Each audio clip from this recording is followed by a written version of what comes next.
Yeah. Cut the intro short. It's time for...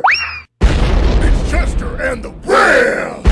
What's good, everybody? Chester here, and it's time to rant. Today, we're going to be ranting about a game called 5 Laps at Freddy's.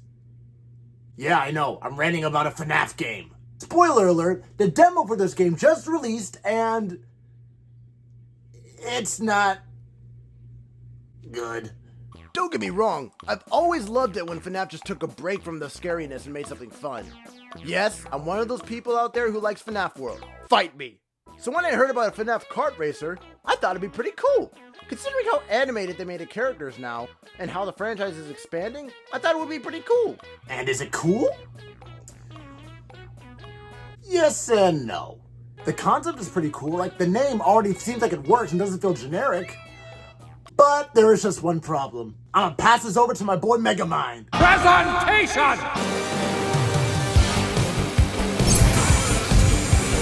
Yeah, this looks kinda crappy. Now here's the deal. I'm not just gonna blindly go after this game because apparently a lot of people are more positive about this game than I thought. So, more power to you there. But mainly, the one criticism that a lot of FNAF fans are countering against is, it's just a demo! You're right, it is just a demo. And I'm actually glad that it's a demo this time.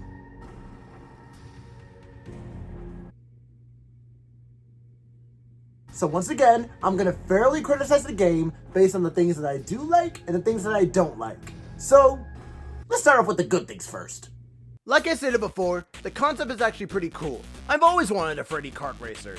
And I should have been careful with what I wish for. One thing to keep in mind is, like most modern FNAF games, this wasn't made by Scott. This was made by GLITCHY, the thing used to make the original FNAF games. And it was made in Unreal Engine. And yeah, I could tell. Wait, hang on. Good things first.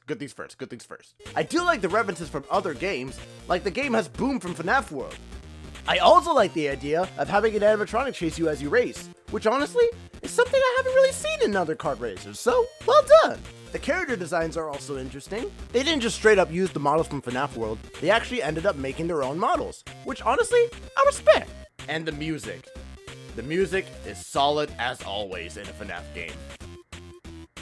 And that's it. Yeah, I know that that's a bit underwhelming for you FNAF fans, and as a FNAF fan myself, yeah, it does sound a bit underwhelming. But there are flaws in this game that I want to point out. Some are for the game itself, and others are just for personal preference. First thing to note again, this was made in Unreal Engine. And I'm not saying games that are made there are automatically bad, I'm just saying that it's so familiar that you can really tell that this game was made in Unreal. The first thing that is just a personal preference for me is that I do not like this UI. For starters, the font. The font doesn't give the game an identity and just feels like a placeholder more than anything. And maybe it is. But want to know what I mean? Well, let's take a look at the magnum opus Diddy Kong Racing. The Get Ready font matches the theme and style of the game. With this, it feels like I'm playing 2 separate games with this font. Stick to one singular font. Trust me, it's great if you do. Another thing that's a problem with this game is that nobody moves. Like, at all. Huh? Well, I'm not talking about the cars, I'm talking about the characters. They don't react at all. Not to jumping, not to driving, not to getting hit, and not even to winning! You would think that they would react to winning of all things. But nope, nothing. On the topic of that, once the race ends, it doesn't even feel rewarding if you win or lose. Because the game is just like, boom, race is over. No victory music, no character celebrating, just an abrupt, race is over.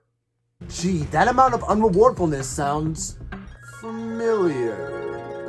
Also, a minor nitpick that I have with the game is that the car should never be bigger than the racer.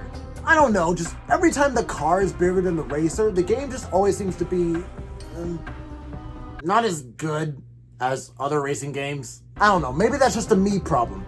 But the thing that is most definitely not a me problem are the controls. Just look at these controls. Let's see, the left joystick is steering. Okay, good job. RB is jump. Okay, you got that correct, but for some reason, R is drift? Like, no it isn't.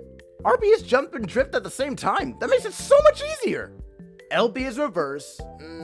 I don't think so. LB is where you use your items. Why is this button reverse? But let's look at the buttons. B is turbo and A is use item? Did the person who designed these controls play with the controller upside down? I want all game developers to know something, okay? Nobody plays games where you have to press buttons from bottom to top. It's always top to bottom. Cause if I'm dashing for, let's say, Y, I use the rest of my thumb to press the B button. And that should be the reverse button. But having A to use items when LB is right there? Having Y be the one to switch to items? You could have the L button be the one to switch to items. But having X be rear view? Like, honestly, I can give them that if the L button wasn't to change the item. At least in my thoughts. Look, the point is, these controls are wonky. Now, I know I've criticized the game more than anyone else has, and I ain't gonna hold y'all. If this was a fan game, I probably wouldn't have cared as much. But you have to understand, this is an official game, not a fan game. But I guess the one positive that I can give to this game is that I'm glad they released the demo this early, so they know what needs to be fixed instead of this feeling like it's the final product. I don't think it takes a genius to say that this game is not finished, because it is a demo. But to have it be released this early is actually a good thing, because now Click Team knows where to take the game from here, give the characters better animation, have the cars look more stylized when jumping, make the controllers better, or at the very least give mapping options, fix the font, spice up the graphics, give the game more life, and you're all set to have a pretty solid game. Obviously, this demo isn't great, and it isn't good either, but it is a start. This can either go into a great direction, or the positivity is going to flood Click Team's ego and keep it the same way instead of fixing the problems. Which, if that's the case, then... So if you do want to try this game for yourself, I will leave a link in the description. See if you agree with me, or don't. But at least see where the wrongs are, so the rights can be made. And that is today's Chester and the Rant. In conclusion, as much as I respect the attempt, there really has to have a lot of work be done for this. But hey, maybe I'm wrong. Maybe you think I'm stupid. What do you think? Just let me know in the comments below. Thanks for watching! Oh, and one more thing. If you enjoyed that rant video, well, then click on this playlist up here to check out some more great videos from the channel. And if you want to subscribe, click right here, or click the big subscribe button at the bottom. Thanks for watching, and we'll see you next time.